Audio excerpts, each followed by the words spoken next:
में आपका स्वागत है। आज हम लोग देखेंगे औसत के 10 नए प्रश्न। हमारा पहला प्रश्न है, एक कक्षा में 40 विद्यार्थियों की औसत आयु 15 वर्ष है। यदि नए विद्यार्थी का प्रवेश करने के उपरांत औसत में 2 वर्षों की पॉइंट 2 वर्षों की वृद्धि हो जाती है तो नए विद्यार्थी की आयु कितनी है। ठीक है, तो इसे हम देखते हैं। 40 विद्यार्थियों की औसत आयु 15 है, गुणा करने पर आ जाएगा हमारा 600। ठीक है, 10 नए विद्यार्थी शामिल होते हैं, मतलब कि अब हमारे विद्यार्थी 50 हो गए हैं और औसत में 0.2 की वृद्धि होती है, मतलब 15 से 15.2 हो जाएगा। इसको गुणा करने पर हमारा कितना आएगा, 760।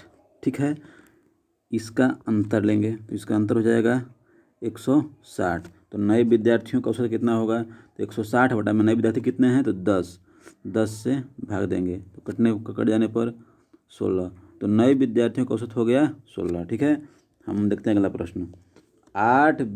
8 व्यक्तियों के एक समूह में 65 केजी भार के एक व्यक्ति के स्थान पर नया व्यक्ति लेने पर औसत भार में 1.5 केजी की वृद्धि हो जाती है तो नए व्यक्ति की भार कितना है। 8 व्यक्तियों के समूह में 65 केजी भार के व्यक्ति। ठीक है, तो माना औसत जो है हमारा वह x है। ठीक है, तो औसत बराबर हो जाएगा 8x।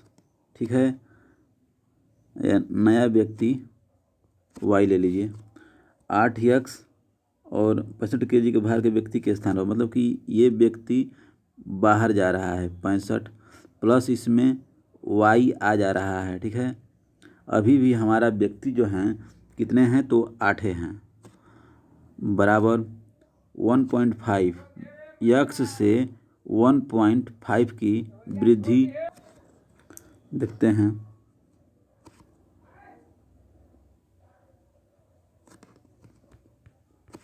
बराबर हो जाएगा 8x माइनस 65 प्लस y बराबर 8x प्लस गुणा करने पर हो जाएगा 12।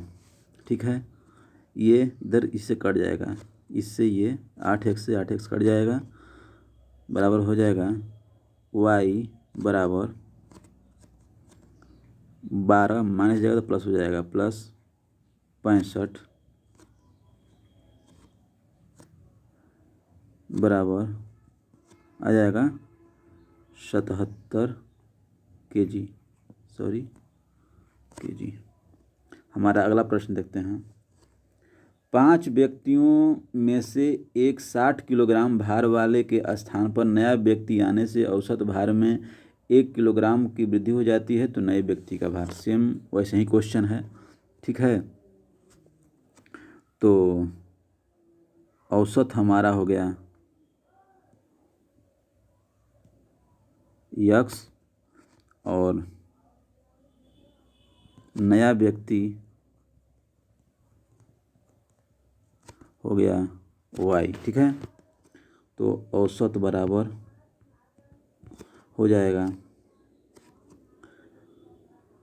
5x माइनस 60 प्लस y बटा में 5 बराबर 1 किलोग्राम की वृद्धि हो जाती है तो x प्लस 1।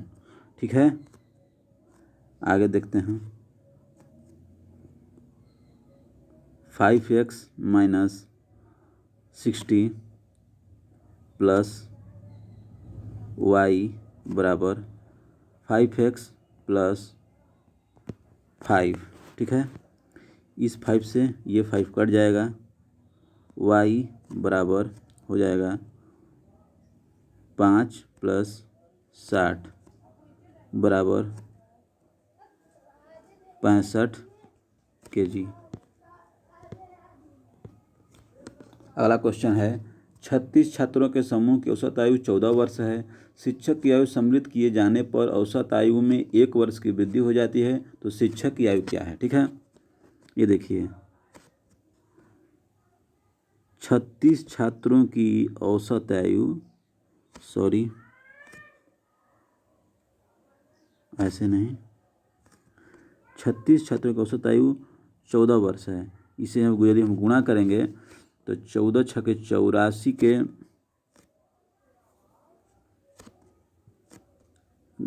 के 4 हाथ में लगा लाठ, 14 तियाँ 42 और 8 52। ठीक है, शिक्षक की आयु इनमें सम्मिलित करने पर मतलब अब ये 37 हो गए। ठीक है, तो इनकी औसत में 1 वर्ष की वृद्धि, 14 से अब 15 हो जाएगा। इसे गुणा करेंगे तो 15 साते 75 से तो 105, हाथ में लगा 10, 15 तियाँ 45 और 10 हो जाएगा 55। इसका अंतर क्या होगा, तो 1 और ये हो गया 3, 31 वर्ष शिक्षक की आयु हो गई। शिक्षक की आयु 31 वर्ष। अगला क्वेश्चन देखते हैं। एक परिवार में पिता तथा माता की औसत आयु 35 वर्ष है। ठीक है, पिता माता तथा उनके एकमात्र पुत्र की औसत आयु 27 वर्ष है, तो पुत्र की आयु कितनी है। ठीक है, तो देखते हैं। पिता प्लस माता बराबर हो जाएगा 35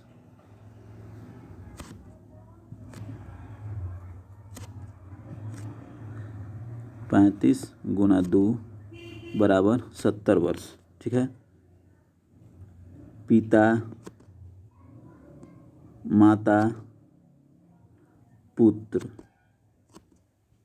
की हो गया आयु का योग 27 गुना 3 बराबर 81।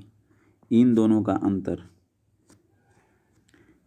अंतर कितना आएगा, तो 11 वर्ष जो है यह पुत्र की आयु है। ठीक है, अगला क्वेश्चन देखते हैं। एक कक्षा में 30 लड़कों की औसत आयु 16 वर्ष है। 30 लड़कों की औसत आयु 16 वर्ष है। 30 लड़कों की औसत आयु 16 वर्ष है, 16 तियाँ 48, 480 तथा 20 लड़कियों की औसत आयु 14 वर्ष है। 20 लड़कियों की औसत आयु 14 वर्ष है। इसे गुणा करने पर 14 दूना 28, 280। ठीक है, ये सभी तो कक्षा के सभी विद्यार्थियों की औसत आयु कितनी होगी, तो ये पूरा आयु का योग कितना हो जाएगा, 0, 8 8 16 के छात्र में लगा 1, 4 2 6 1 7। ठीक है, और लड़का लड़की का संख्या का योग 3 2 5 मतलब कि 50। ये कट जाएगा, ये हो गया 5 का 5, 2 बचा यहाँ पे 50 25 और 5 दूना के 10, 15.2 वर्ष हो जाएगा संपूर्ण कक्षा का औसत आयु। अगला क्वेश्चन देखते हैं। 3 संख्याओं की औसत 28 है। पहली संख्या दूसरी संख्या की आधी है तथा तीसरी संख्या दूसरी संख्या की दुगनी है। ठीक है, 3 संख्या लेते हैं। ये हो गया पहला संख्या, ये हो गया हमारा दूसरा संख्या, ये हो गया हमारा तीसरा संख्या। ठीक है, कहा है कि तीसरी संख्या दूसरी संख्या की दुगनी है। पहली संख्या दूसरी संख्या की आधी है। ठीक है, मान लीजिए हमारा पहली संख्या 1 है तो दूसरी संख्या के आधी मतलब दूसरी संख्या हमारा 2 हो जाएगा। तीसरी संख्या दूसरी संख्या के दुगनी है मतलब तीसरी संख्या हमारा इसके दुगना मतलब 4 हो जाएगा। ठीक है, तीनों संख्याओं का औसत इतना है। ठीक है, 3 संख्या का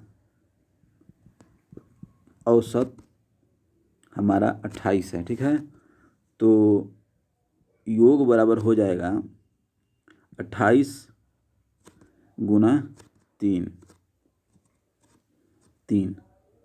बराबर आ जाएगा 28 तियाँ 84। ठीक है, सवाल क्या पूछा है हमसे कि तो तीसरी संख्या क्या है। ठीक है, तो ये हमारा रेशियो में है, इस रेशियो में हमको बांटना है उसे। ठीक है, तो देखते हैं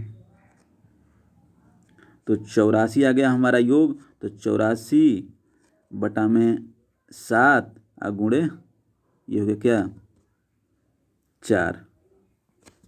तो 7 और 7 दूना के 14 मतलब 12 7 84, 12 चौके 48 हमारा तीसरी संख्या, 48 आ जाएगा तीसरी संख्या आंसर। ठीक है, अगला क्वेश्चन देखते हैं। अगला क्वेश्चन है हमारा 13 परिणामों का औसत 17 है। 13 परिणामों का औसत 70 है। यदि प्रथम 7 का औसत 65 है तथा अंतिम 7 का औसत 75 है तो 7वां परिणाम क्या है। ठीक है, तो 13 परिणाम है ये, यहाँ पे ये 13 लिखा गया है जो कि 15 की तरह दिख रहा है। 13 परिणामों का औसत 70 है, इसको गुणा करने पर आ जाएगा 13 7 91 910। ठीक है, और इन दो परिणामों का जोड़ करके उसमें से इसको घटा देंगे तो आंसर आ जाएगा। तो हमारा अगला ये फिर कह रहा है कि प्रथम 7 परिणाम का औसत 65, इसको गुणा करेंगे तो 7 5 35, 7 6 42 और 3 45।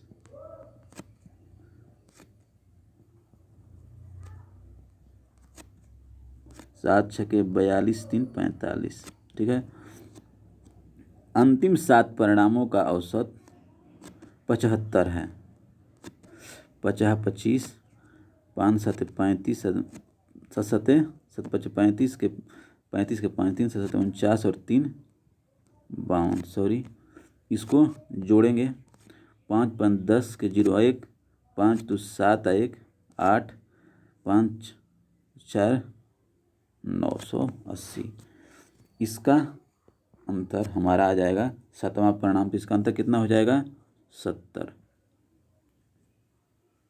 70 इज द राइट आंसर। अगला प्रश्न देखते हैं। अगला प्रश्न है विनय को 7 विषयों में प्राप्तांकों का औसत 68 है। यदि इतिहास के अतिरिक्त अन्य विषयों का औसत 70 है तो इतिहास का प्राप्तांक कितना है। ठीक है, तो 7 विषयों का औसत उसका हमारा कितना है, तो 7 विषयों का औसत 68 है, 68 है। गुणा करेंगे 7 8 56 के 6 5, 7 6 के 42 और 5 47। ठीक है, इतिहास को छोड़कर मतलब 6 विषय का औसत 70 है, तो 6 7 42। इसका अंतर कितना हो जाएगा, इसका अंतर होगा 6 और ये हो जाएगा 5, 56 नंबर उसको हिस्ट्री में मिला। हिस्ट्री में 56 मिला, यही हमारा आंसर हो जाएगा। इतिहास में उसे 56 अंक प्राप्त हुए। हमारा अगला प्रश्न है 4 संख्याओं में पहली 3 संख्याओं का औसत 16 है। प्रथम 3 का औसत 16 है,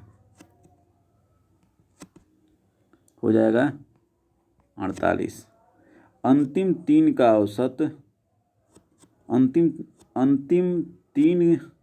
का 15 है। यदि अंतिम संख्या 20 है तो पहली संख्या क्या है। अंतिम 3 का औसत 15 है, 15 3 45। ठीक है,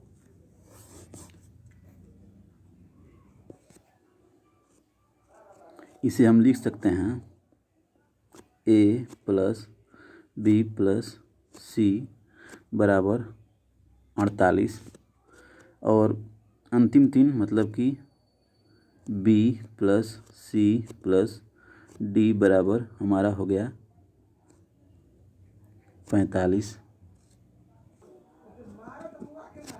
अंतिम संख्या 20 दिया है, तो यदि हम b + c + 20 बराबर 45, देन बी प्लस सी बराबर घट जाएगा तो आएगा 25। ठीक है, यदि हम देखते हैं ए प्लस बी प्लस सी बराबर 48, ठीक है, ए प्लस बी प्लस सी का मान हो गया हमारे पास 25 बराबर 48, देन हो जाएगा ए बराबर 48 माइनस 25, ए बराबर आ जाएगा 23। चलिए अगला क्वेश्चन देखते हैं। ए बी तथा सी की औसत आयु 20 वर्ष है। ठीक है, तो हमारा ये ए प्लस बी प्लस सी बराबर औसत आयु हमारा 20 वर्ष है, मतलब 20 गुना 3 बराबर 60 वर्ष। ठीक है, फिर कह रहा है यदि ए तथा बी की औसत आयु 19 वर्ष है, लिखते हैं ए प्लस बी की औसत आयु 19 वर्ष है, मतलब 19 गुना 2 बराबर 38 वर्ष। ठीक है, तो सी की आयु हम इसको यदि घटा देते हैं तो हमारा सी बचेगा, सी, और इसका अंतर हो जाएगा 22। 60 में 38 जाएगा तो हमारा 22 बचेगा, यही आंसर होगा 22 वर्ष आंसर। ठीक है, अगला देखते हैं। अब क्वेश्चन नहीं है। आपका हमारे साथ बने रहने के लिए धन्यवाद। यदि आप हमारे चैनल पर नए हैं तो हमारे चैनल को लाइक, सब्सक्राइब एंड शेयर करें। धन्यवाद।